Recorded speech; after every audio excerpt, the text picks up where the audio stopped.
मुझे अच्छी तरह मालूम था कि अब मुझे गैर इंसानी तशद्दुद का निशाना बनाया जाएगा और मुझसे मेरे दूसरे साथी मुजाहिदों और कश्मीरी कमांडोज़ के बारे में पूछा जाएगा। मुझे अजियतें दे देकर ख़ास तौर पर मुझे उस खुफिया कमीनगाह के मुतालिक पूछा जाएगा जहां हमने ब्रिगेडियर की बेटी को यरगमाल बनाकर छुपाया हुआ था। दोस्तों, आगे बढ़ने से पहले आपसे गुजारिश है कि अगर आपने अभी तक इस चैनल को सब्सक्राइब नहीं किया तो इसे सब्सक्राइब कीजिए और वीडियो पसंद आने की सूरत में इसे लाइक, शेयर और कमेंट करके हमें बताइए कि आपको हमारी वीडियो कैसी लगी। तो आइए कहानी की तरफ चलते हैं।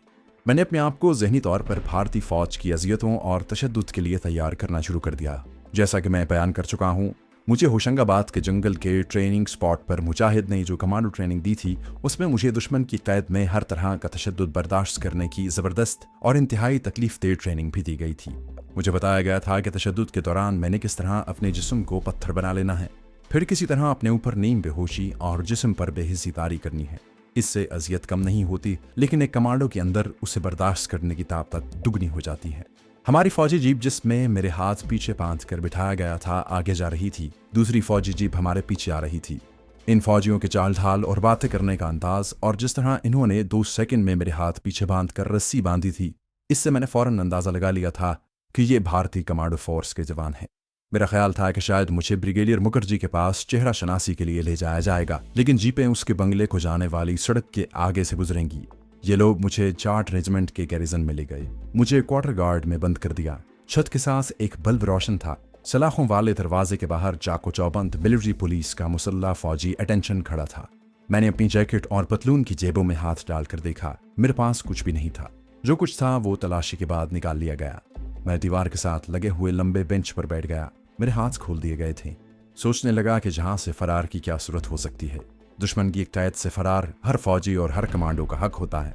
आम जंगी कैदी ऐसे होते हैं जो फरार का खतरा मोल लेने की बजाय दुश्मन की कैद में अपने आप को महफूज समझकर कैद की सारी मुद्दत गुजारने को तरजीह देते हैं। लेकिन इसके बरक्स कमांडो ऐसा कभी नहीं सोचता। कमांडो को ऐसा सोचना भी नहीं चाहिए।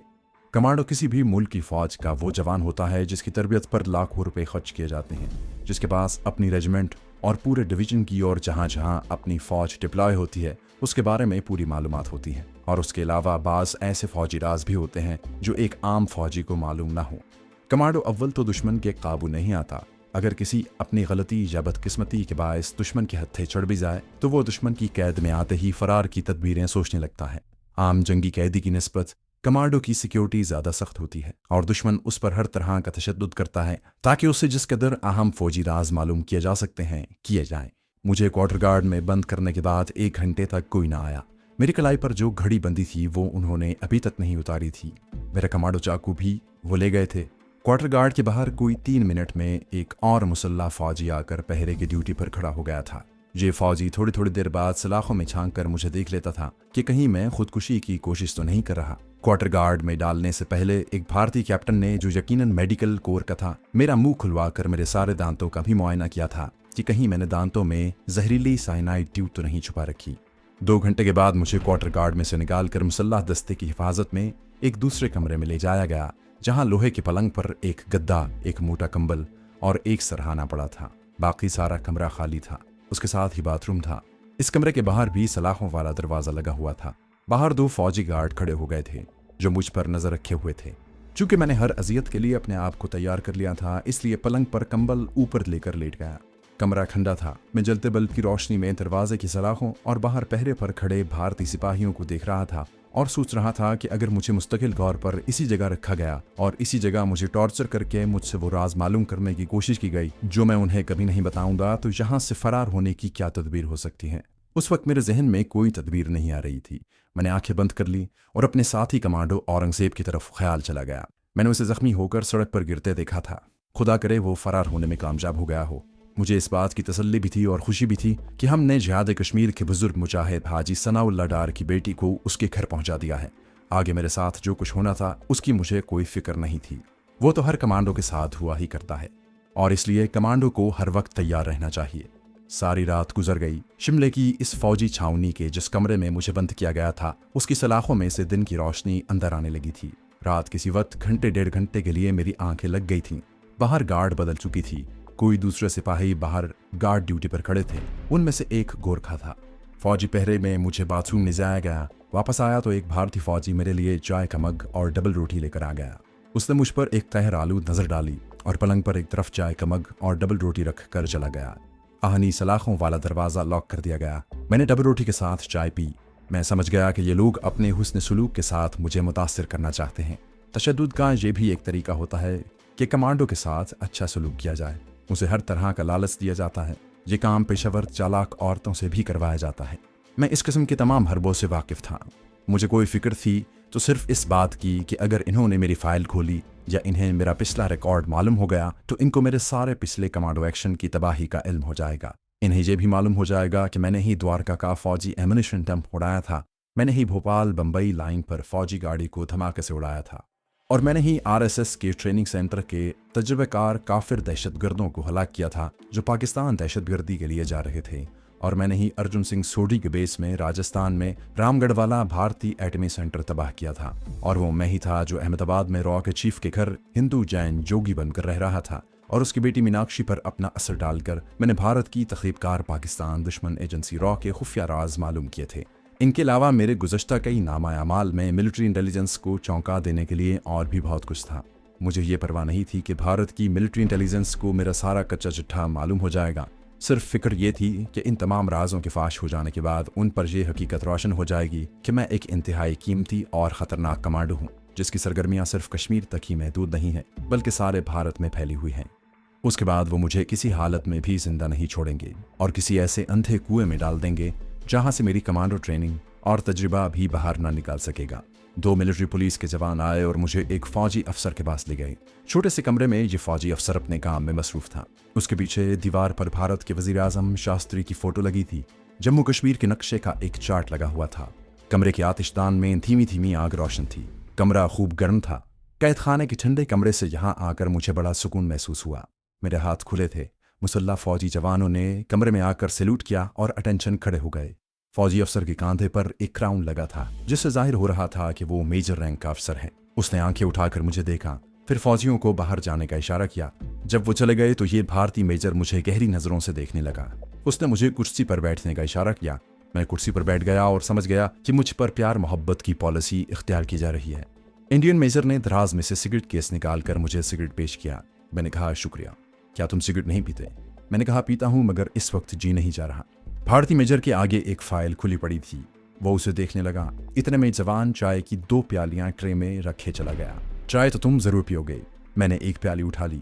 भारतीय मेजर ने चाय का घूंट लेने के बाद कुर्सी की पुश्त से तेक लगा ली, सिगरेट का हल्का सा कश लगाया और बोला, सुना है पाकिस्तान में भी चाय बहुत अच्छी मिलती है। मैं खामोश रहा। दिल में सोचा कि अगर कभी पाकिस्तान आओ तो तुम्हें चाय पिलाएंगे और चाय पीने के बाद तुम खुद कहोगे द टी इज़ फैंटास्टिक। भारतीय मेजर कहने लगा, पाकिस्तान के सिगरेट बहुत अच्छे होते हैं। मैं हैदराबाद दक्कन के बने हुए 4 मीनार सिगरेट पीता हूँ। तुम पाकिस्तान से आए थे तो हमारे लिए सिगरेट के 2-4 पैकेट ही ले आते। मैं सब कुछ समझ रहा था कि ये भारतीय मेजर ऐसी बातें किस लिए कर रहा है। मैंने कहा, पाकिस्तान से मेरा कोई ताल्लुक नहीं है। मैं कश्मीरी मुजाहिद हूँ। मेरा ताल्लुक कश्मीर के हुर्रियत परस्तों से है और ये बात आपको भी मालूम होगी। भारतीय मेजर आगे को होकर फाइल पर झुक गया और फाइल पर नजरें जमाते हुए बोला, मगर जहां तो लिखा है कि तुम पाकिस्तानी जासूस हो और बड़े खतरनाक जासूस हो। नंबर 1, तुमने भोपाल बॉम्बे लाइन पर फौजी असलहे की गाड़ी को धमाके से उड़ाया। नंबर 2, तुमने द्वारका के मिलिट्री एमुनिशन डिपो को तबाह किया। नंबर 3, तुमने राजस्थान में हमारे ज़ेर ज़मीन पुरअमन एटमी प्रोग्राम के रिएक्टर को उड़ा दिया।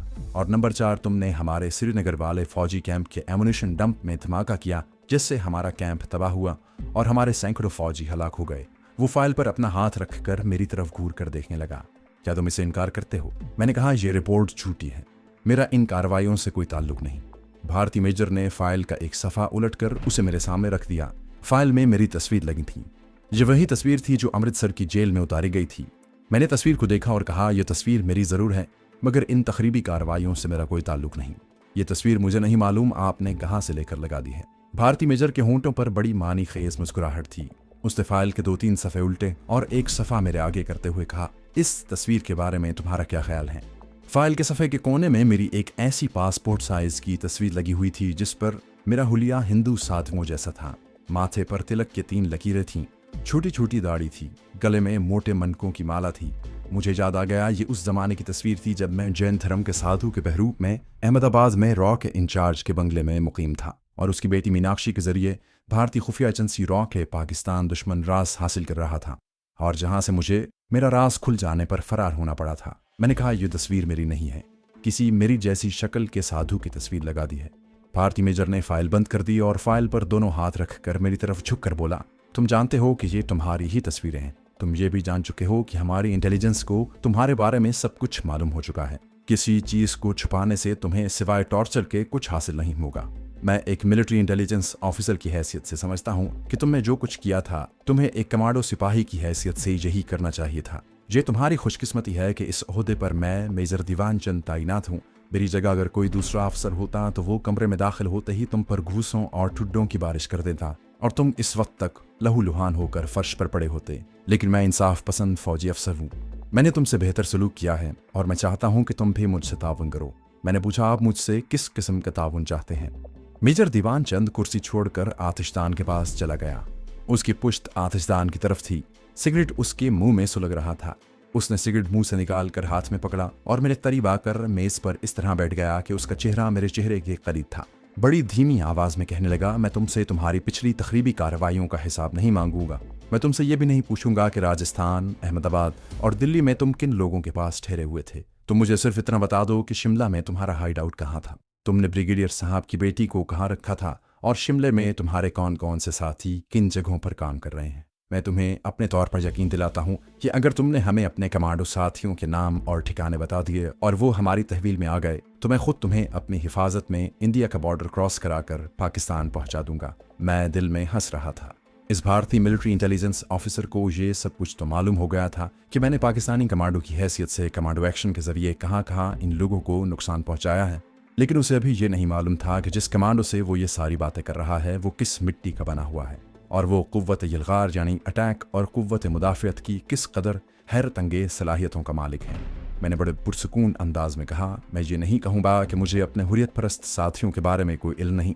मैं ये भी नहीं कहूँगा कि मुझे शिमले में उस खुफिया हाइड आउट से वाकफियत नहीं जहाँ हमने ब्रिगेडियर मुखर्जी की बेटी को अगवा करने के बाद छुपाया था। मैं आपको सिर्फ इतना बताना चाहता हूँ कि इस बारे में मेरी ज़बान बंद है। मैं आपको कुछ नहीं बताऊँगा और मैं ये भी बता देना चाहता हूँ कि मुझसे मेरे साथी हुर्रियत परस्तों के नाम और ठिकाने मालूम करने के सिलसिले में आपके सारे हरबे नाकाम जाएंगे। मेजर दीवान चंद मेज के किनारे पर से उठा और अपनी कुर्सी पर जाकर बैठ गया।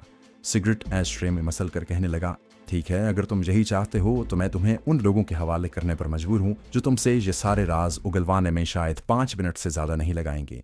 उसने मेज पर रखी घंटी बजा दी। मिलिट्री पुलिस के वही 2 फौजी जवान अंदर आ गए। मेजर ने कहा, इसे ले जाओ। उन्होंने मुझे बाजुओं से पकड़ा और लाकर फिर उसी ठंडे बंद कमरे में डाल दिया। मैं लोहे के पलंग पर चुपचाप बैठ गया। मैंने कंबल घुटनों पर रख लिया और सोचने लगा कि मुझ पर टॉर्चर और गैर इंसानी अजियतों का दरवाज़ा खुलने वाला है। मुझे अभी से इसकी तैयारी शुरू कर लेनी चाहिए। इसके लिए सांस की कुछ मशकें थीं जो मुझे मेरे होशंगाबाद ट्रेनिंग सेंटर वाले कमांडो उस्ताद ने बताई थी। इन वर्जिशों से टॉर्चर की तकलीफ गायब नहीं होती थी, सिर्फ इतना होता था कि तरबियत याफ्ता कमांडो इसको मर्दाना वार बर्दाश्त करने के काबिल हो जाता था। इनमें से सबसे अहम वर्जिश सांस को अंदर खींचकर ज़्यादा से ज़्यादा रोकने और फिर मुंह के रास्ते सांस को आहिस्ता आहिस्ता बाहर निकालने की थी। आपको सुनने में ये वर्जिश बड़ी आसान लगेगी, लेकिन ये वर्जिश सबसे ज़्यादा मुश्किल है। आप जोर से भरपूर सांस अंदर को खींचकर नाक बंद कर लें। कोशिश करें कि जो हवा आपके फेफड़ों में गई है उसे ज़्यादा से ज़्यादा अंदर रखें। इस हवा में जो ऑक्सीजन होगी उसे आपके फेफड़े जज्ब करके खून के हवाले कर देंगे। 1 मिनट के बाद आपको दम घुटता महसूस होगा। आंखों में अंधेरा सा छाने लगेगा। आप जल्दी से मुंह खोल देंगे, ताज़ा सांस लेंगे तो आप देखेंगे कि आपका सांस तेज हो गया होगा। आप इस तरह हाँफने लगेंगे कि जैसे आप दौड़ कर आए हैं। आप जल्दी जल्दी सांस लेने लगेंगे। बस यही वो लम्हात होते हैं जिसके लिए एक कमांडो को तरबियत दी जाती है। इस वक्त कमांडो को अपने सांस पर काबू पाना होता है। उस वक्त तेज तेज सांस लेने की बजाय उसे फौरन सांस अंदर खींचकर ताज़ा हवा को फेफड़ों में भरकर मुंह नाक बंद कर लेने होते हैं। इस लम्हे सांस बाहर को आने के लिए सख्त जिद्दोजहद करेगा, लेकिन हमें सांस को ज़्यादा से ज़्यादा देर अपने सीने में बंद रखना होगा। जब आंखों के आगे तारे नाचने लगें तो सांस को आहिस्ता से बाहर निकालना होगा, जो आप तजर्बा करके देखें, बहुत मुश्किल काम है। इसी तरह हर बार ये मशक करनी होगी। इससे क्या होता है आप तसव्वुर भी नहीं कर सकते कि इससे क्या हो जाता है। इसकी वजह यह है कि हमने भी अपने सांस पर गौर नहीं किया कि हम ये क्या कर रहे हैं और इस सांस के जरिए जो ऑक्सीजन हमारे अंदर जाती है वो अंदर जाकर क्या करती है।